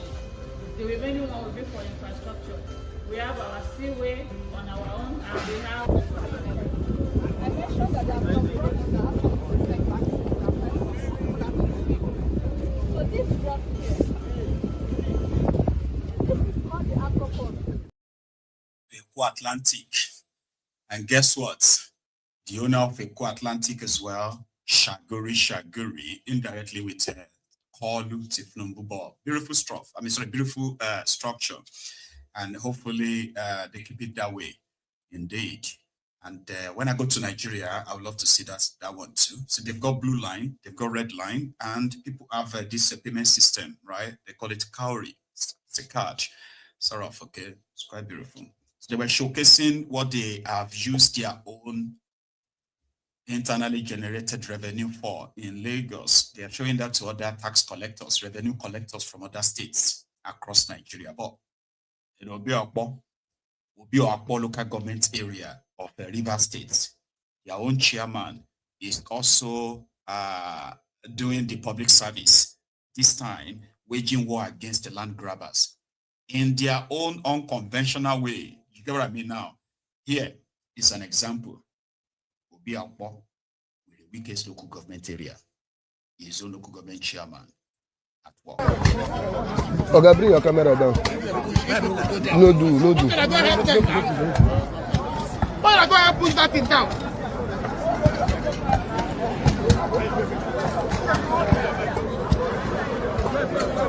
Illegal fence erected by the land grabbers is being demolished by the directive of the chairman of local government, Honorable Dr. Gift Wallo.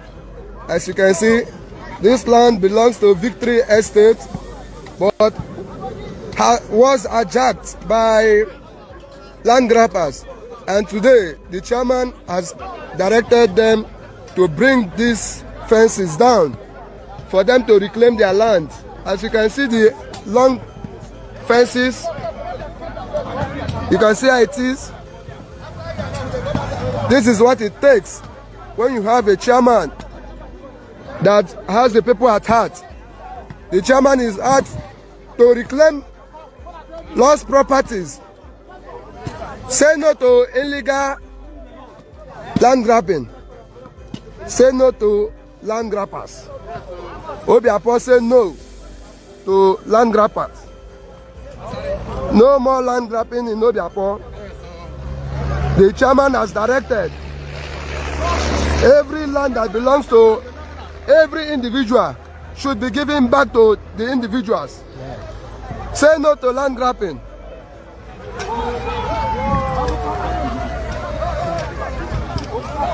You cannot occupy people's property. Illegality. You cannot. The chairman has ordered the fence should be brought down.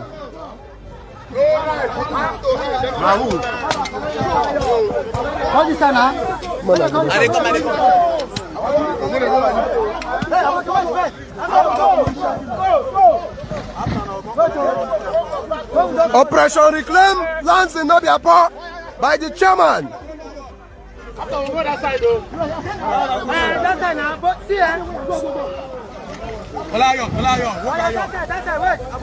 Tiagasa, the Tiagasa, evaded, he passed out. He passed out. 70 years old man. But when their people came, Tiagasa, the Tiagasa, fainted. But that's supposed to be the local government's job to come and demolish illegal structure like illegal land occupiers and all that. But they just gathered some of the boys around and say, hey, guys, can you do demolition? Say, yes, we can. You don't need tools. Just need about 20 people. We just want to go and demolish some illegal fences. And that's it. Using the unconventional way to solve conventional problem. I mean, it's conventional problem, right? It's regular, isn't it? In Oyo State, right, 24 hours ago, it was announced that Ben Kelemesi, your minister of darkness, the Olokunkun of Okunkun land, Okunkun Birimu of Okunkun land, resigned. He resigned not out of say, oh, like it's a failure, so that probably somebody more competent should take charge. No, Olokunkun, the Okunkun Birimu of Okunkun land, resigned so that he could go on and take over the government of Oyo State. He wants to be the governor of Oyo State, despite the fact that this guy has added not a single, or should I say, he has added 0 megawatt to the national grid of Nigeria after being a minister for nearly 3 years. Guess what? He received an hero welcome, or should I say heroic welcome in Ibadan as an APC, Egbe governorship aspirant. who sees himself as the anointed candidate for the APC in Oyo State in 2027. His arrival, Benkalemesi. Okay, everybody. It's a short.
The transmission line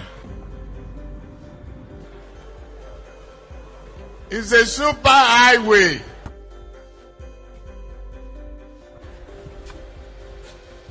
For generated electricity and power. They could not even make a down payment for a roasted corn. That transmission line.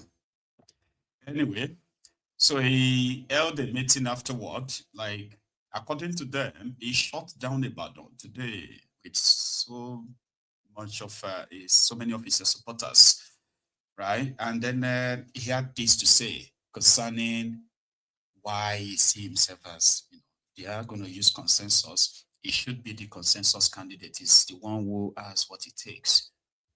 I actually thought they said that one good turn deserves another.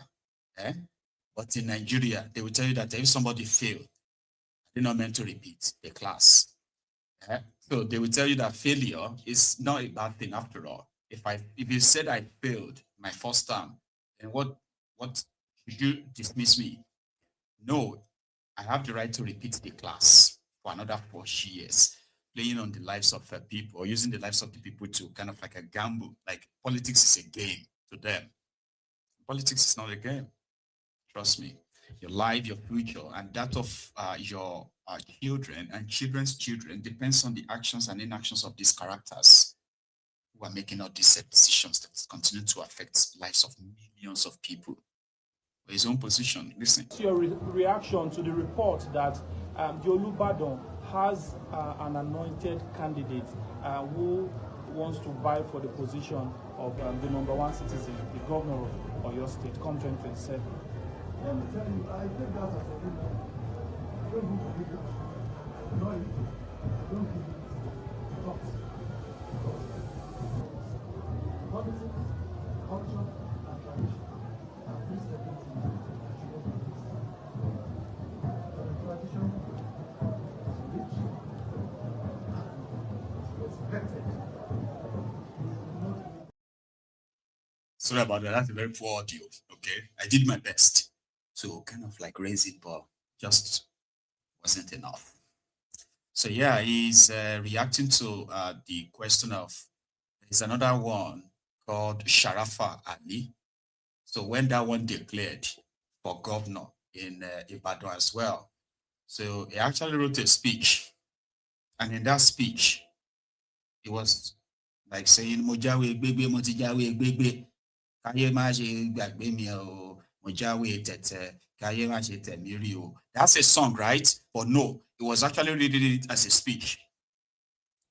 My name is Sharafa Adin Ali. Motijawe gbegbe, kaye ma se gbe mi something something. Motijawe tete, kaye ma se te. Anyway, so they are all in APC, trying to take over from Solomon Kede Ibadan. That one now said, no, Agodi will not become Bodilon's annex, whatever that means, okay? So they will sort it out in Ibadan. So then I'm going to say thank you to every one of you again for this evening, okay? So thanks so much for joining me. Thanks so much for pause to share it. Okay, so please like the podcast if you haven't done that already. We've come to the conclusion of the end of the podcast now. But I'm going to see you another time. Okay? So until then, do not stop watching Mayegun as much as you can, okay? Good night. Dara.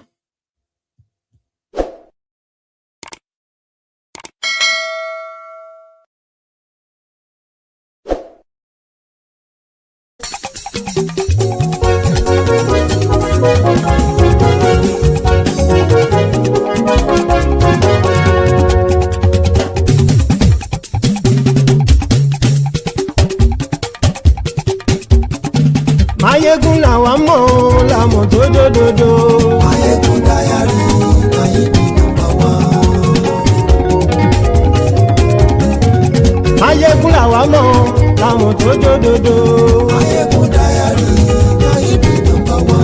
Mayegun ti dé o ọ̀rẹ́ ara ìlú. Mayegun Diary Mayegun #1. Lórí Facebook, lórí YouTube. Mayegun Diary Mayegun #1. Gbogbo bó ṣe ń lọ ni Mayegun já wa sí. Mayegun Diary Mayegun #1. Àṣírí ọ̀jẹ̀lú kì í bò níbẹ̀ o. Mayegun Diary Mayegun #1. Bó bá ṣe eré àní Mayegun máa wí. Mayegun Diary Mayegun #1. Ó sì tún ṣe eré wàá gbọ́ níbẹ̀ o. Mayegun Diary Mayegun #1. Mayegun Diary politico. Mayegun Diary Mayegun #1. Godfatherism kò sí lọ́rọ̀ Mayegun. Mayegun Diary Mayegun #1. gbọ́rọ̀ lẹ́nu o. Máyégún dáyàrí náà ibi nọ́mbà wá. Àní Máyégún làwa mọ̀ tó dòdòdò. Máyégún dáyàrí náà ibi nọ́mbà wá.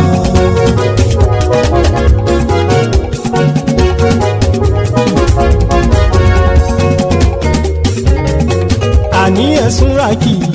Máyégún ti dé. Máyégún ti dé. Ọ̀jẹ̀lú ẹ̀sùn ràkì. Máyégún ti dé. Àní ẹ̀sùn ràkì. Máyégún ti dé. Lórí Facebook. Máyégún ti dé. Àní ẹ̀sùn ràkì. Máyégún ti dé. Lórí YouTube. Máyégún ti dé. Àní ẹ̀sùn ràkì. Máyégún ti dé. Wọ́n bàbá gbé wúrẹ́. Máyégún máa wí. Àní ẹ̀sùn ràkì. Máyégún ti dé. Ijó ìgbádìyẹ. Máyégún máa wí. Àní ẹ̀sùn ràkì. Máyégún ti dé. Pẹ̀sìdó bá rúfin o. Máyégún máa wí. Àní ẹ̀sùn ràkì. Máyégún ti dé. Kí gómìnà kówó jẹ. Máyégún máa wí. Àní ẹ̀sùn ràkì. Máyégún ti dé. Ọlọ́pàá tí ń darí bá. Máyégún máa wí. Àní ẹ̀sùn ràkì. Máyégún ti dé. Aṣòfin tí ń rúfin o. Máyégún máa wí. Àní ẹ̀sùn ràkì. Máyégún ti dé. Òpùrọ́ olóṣèlú.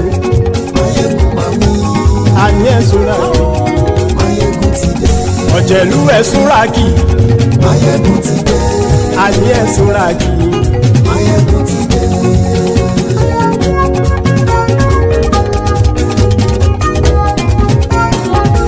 Máyégún ti dé. Gbogbo ọ̀jẹ̀lú ẹ̀sùn ràkì. Máyégún ti dé. Gbogbo ọ̀jẹ̀lú ẹ̀sùn ràkì. Ṣùgbọ́n ní bá ti ṣe èyí tó yẹ kí wọ́n ṣe, ọmọ bá dèrò ní fi wọ́n níran o. Máyégún ti dé. Gbogbo ọ̀jẹ̀lú ẹ̀sùn ràkì. Máyégún ti dé. Gbogbo ọ̀jẹ̀lú ẹ̀sùn ràkì. Ṣùgbọ́n ní bá ti ṣe èyí tó yẹ kí wọ́n ṣe, ọmọ bá dèrò ní fi wọ́n níran. Wọ́n fowó bẹ́ẹ̀ o. Máyégún ó sọ pé wọ́n ò fẹ́ bẹ̀. Wọ́n fowó bẹ́ẹ̀. Máyégún ó sọ pé wọ́n ò fẹ́ bẹ̀. Oníkan ṣáàtì ṣe èyí tó yẹ kí wọ́n ṣe fáwọn ará ìlú tó gbé wọn débẹ̀ o. Máyégún ti dé. Gbogbo ọ̀jẹ̀lú ẹ̀sùn ràkì. Máyégún ti dé. Gbogbo ọ̀jẹ̀lú ẹ̀sùn ràkì. Ṣùgbọ́n ní bá ti ṣe yìí tó yẹ kí wọ́n ṣe, ọmọ bá dẹ́rọ̀ ò ní fi wọ́n níran. Kì máa yí ṣe eré, ọ̀rọ̀ yìí kì í ṣe ẹ̀fẹ̀. Kì máa yí ṣe eré, ọ̀rọ̀ yìí kì í ṣe ẹ̀fẹ̀. Ẹni bá ti lè lẹ́bọ̀ lẹ́rù o, ọmọ bá dèrò kàṣà ìtú wọn síta. Máyégún ti dé. Gbogbo ọ̀jẹ̀lú ẹ̀sùn ràkì. Máyégún ti dé. Gbogbo ọ̀jẹ̀lú ẹ̀sùn ràkì. Ṣùgbọ́n ní bá ti ṣe yìí tó yẹ kí wọ́n ṣe, ọmọ bá dẹ́rọ̀ ò ní fi wọ́n níran.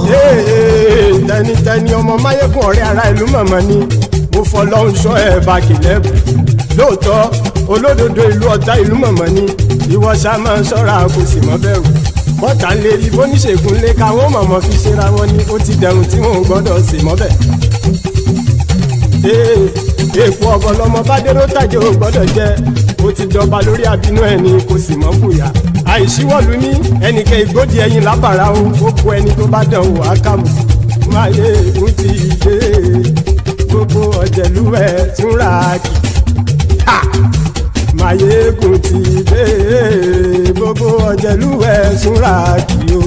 Ẹni bá ti ṣe èyí tó yẹ kí wọ́n ṣe, ọmọ bá dèrò òní fi wọ́n níran o. Máyégún ti dé.